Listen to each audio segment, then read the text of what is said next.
আমার দিদার আবদারে আজ আমি করেছি নিরামিষ চাউমিন। যদিও বা নিরামিষ খাবার খেতে খুব একটা পছন্দ করি না, তবুও এটা ট্রাই করলাম এবং খেতে খুবই ভালো হয়েছে। এইভাবে একবার বানিয়ে দেখতে পারো, খুব ভালো লাগবে। বাড়িতে থাকা উপকরণ দিয়েই আমি নিরামিষ চাউমিনটা বানিয়েছি। প্রথমে জলের মধ্যে নুন দিয়ে দিয়েছি, আর দিয়ে আমি চাউমিনগুলোকে দিয়ে দিচ্ছি। আর সত্যি কথা বলতে চাউমিনটা নিজের দায়িত্বে সিদ্ধ করবে, এইসব কিন্তু বলা যায় না। তারপরে 2 ঘন্টার জন্য সয়াবিনগুলোকে আমি ভিজিয়ে রেখেছিলাম, ভিজিয়ে জল ঝরিয়ে নিয়েছি। নেওয়ার পর আমি এর মধ্যে দিয়ে দিচ্ছি আদা, একটু সয়া সস, তারপর দেবো কর্নফ্লাওয়ার। আর সব কিছু কিন্তু পরিমাণ মতন দেবে। যারা রান্না করতে জানো তারা তো বুঝবে কোন পরিমাণটা কতটা লাগবে। আমি এখানে আদা, সয়া সস দিয়ে দিয়েছি, একটু দিয়ে দিচ্ছি সামান্য লঙ্কার গুঁড়ো। তোমরা চাইলে লঙ্কা গুঁড়ো স্কিপ করতে পারো, মানে যারা খুব একটা ঝাল খেতে পছন্দ করো না। আবারও আমি এখানে দিয়ে দিলাম কর্নফ্লাওয়ার, কারণ এটা আমার আর একটু বেশি আঠালো আঠালো দরকার।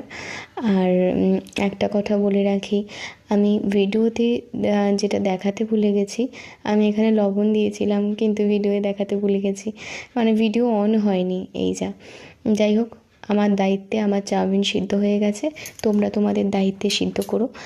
আর সিদ্ধ করার সময় তোমরা চাইলে একটু তেল দিয়ে দিতে পারো, তাতে লেগে যাবে না। আর জলটা যখন ঝরাবে, গরম জলটা, তখন একটু ঠান্ডা জল দিয়ে দেবে, তাহলেও কিন্তু এটা ঝরঝরে হবে। চাউমিনটা একদম সিদ্ধ হয়ে গেছে।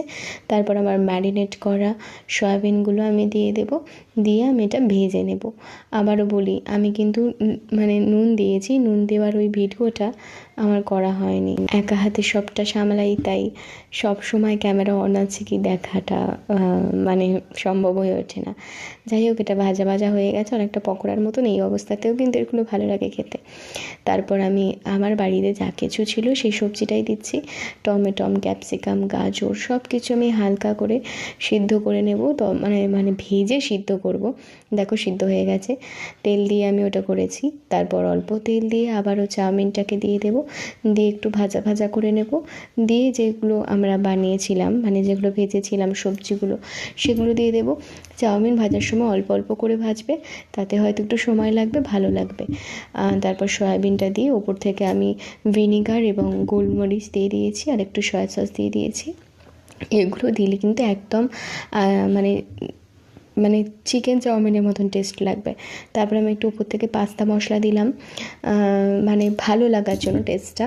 তোমরা চাইলে চাউমিন মশলাও দিতে পারো বা সবজি মশলাও দিতে পারো, ভালো লাগবে। তবে পাস্তা মশলা আর চাউমিন মশলা দিলে সব থেকে বেস্ট লাগবে। আজকের মতন আমার চাউমিন কিন্তু একদম তৈরি হয়ে গেছে। আবারও বলছি, তোমরা এই চাউমিনটা একবার বাড়িতে বানিয়ে দেখো, সবারকার খুব ভালো লাগবে। আর প্রত্যেকবার আমি কিন্তু এটাকে 3 বারে করেছি, একবারে করিনি। আর সার্ভ করার সময় তোমরা টমেটো সস দিতে পারো, শসা আর চানাচুর দিতে পারো। চানাচুর দিয়ে আগে ছোটোবেলায় মানে চাউমিন খেতাম না, টিফিন নিয়ে যেতাম না, সেটা খুব মনে পড়ে গেল, তাই আমি নিজের প্লেটে একটু চানাচুর রেখেছিলাম। আর এই রেসিপিটা কেমন লাগলো তোমরা জানাতে ভুলবে না। আশা করি এটা তোমরা বাড়িতে বানাবে এবং কেমন হয়েছে আমাকে সেটাও জানাবে। আর সবাই খুব ভালো থেকো, আর মনে রেখো আমাকে ভালো থেকো।